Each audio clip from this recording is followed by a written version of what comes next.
Hey everyone, welcome back to the channel.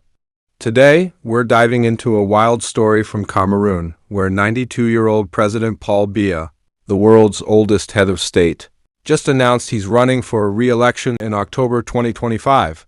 That's right, 92 years old, in power for over 43 years, and he's not done yet. How did he get here, and why does he want to keep going? Let's break it down for you, so stick around, hit that like button, and let's get started.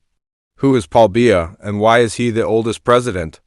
First, let's talk about Paul Biya. Born in 1933, this guy has been leading Cameroon since 1982, that's over 4 decades. He became president when his predecessor, Amadou Ahidjo, resigned, and Biya's been holding on to power ever since. At 92, he's not just Cameroon's leader. He's the world's oldest-serving head of state, outranking every other elected leader globally. For context, most world leaders are in their 50s or 60s, so Biya's age is pretty extraordinary. He's been in politics his entire adult life, starting with government roles in the 1960s, becoming prime minister in 1975, and then president in 1982. His party, the Cameroon People's Democratic Movement, CPDM, has dominated the country's politics since its creation in 1985, and Biya's been the face of it. He's ruled through a mix of political strategy, control over institutions like the Electoral Commission, and some serious constitutional moves like scrapping term limits in 2008, which lets him run for president as many times as he wants.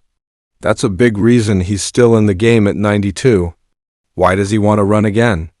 So why is a 92-year-old who's been in power for 43 years running for another 7-year term?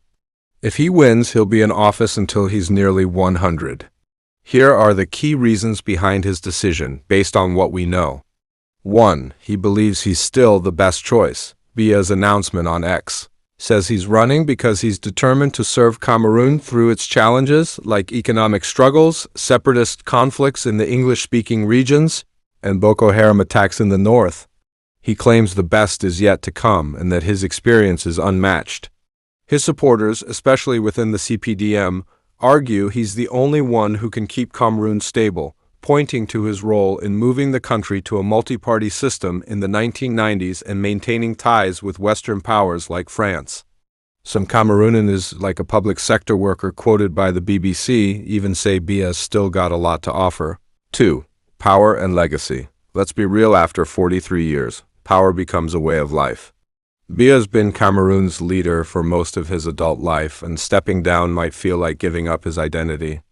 Plus, he's got a tight grip on the system. His party controls the government, the electoral process, and even the judiciary, which critics say ensures his wins, like in 2018 when he got 71% of the vote despite allegations of fraud. Without term limits, there's no legal barrier stopping him, and he might see himself as the only one who can hold it all together. 3. Pressure from supporters. Biya said his decision came after numerous and insistent calls from Cameroonians across the country and the diaspora. His party's been rallying for him since at least 2024, with events like one in Marua where thousands of young people reportedly backed him for a resounding victory. While some critics, like political analyst John Akpo, say these are staged by loyalists or satellite opposition parties created by Biya's team, it shows he's got a vocal base pushing him to stay. 4. No clear successor. Here's a big one. Cameroon's political system doesn't have a clear plan for what happens after Biya. The Constitution says the Senate president would take over temporarily if Biya can't continue, but there's no obvious successor within his party. Biya's kept potential rivals in check through party reorganizations, and some say he's wary of handing over power because it could spark chaos or a succession crisis. He might feel he's the only one who can prevent that. 5. Defying critics and health rumors.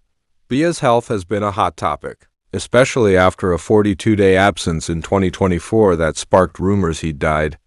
The government banned talk about his health, calling it a national security issue, and Biya came back posting on X to prove he's still kicking. Running again could be his way of showing he's still capable, even as critics like human rights leader Nongho Felix Agber say Cameroon needs renewal, not repetition. What's the context in Cameroon? Now, let's zoom out. Cameroon's facing some serious challenges, and this election is a big deal. The country's got high youth unemployment, rising costs, and poor public services, which frustrates a lot of people, especially younger voters who've never known a Cameroon without Biya.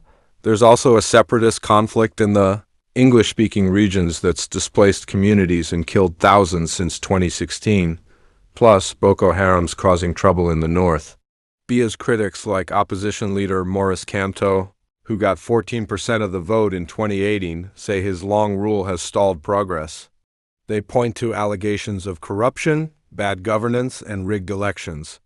This time, Biya's facing not just opposition figures like Kamto, Cabral Libi and Akir Muna, but also two former allies, Chiroma Bakary and Bello Buba Magari, who've defected to run against him. That's a new challenge, especially since they're from the north, a region that's usually pro-Biya. But the opposition's got a problem. They're divided. Over 30 parties have joined Kamto's coalition, but they struggle to unite behind one candidate, which could split the vote and help Biya win again in Cameroon's first-past-the-post system. Why does this matter? So why should you care?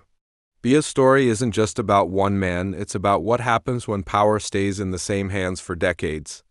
Cameroon's a country of 29 million people, rich in resources like cocoa and oil, but many feel left behind.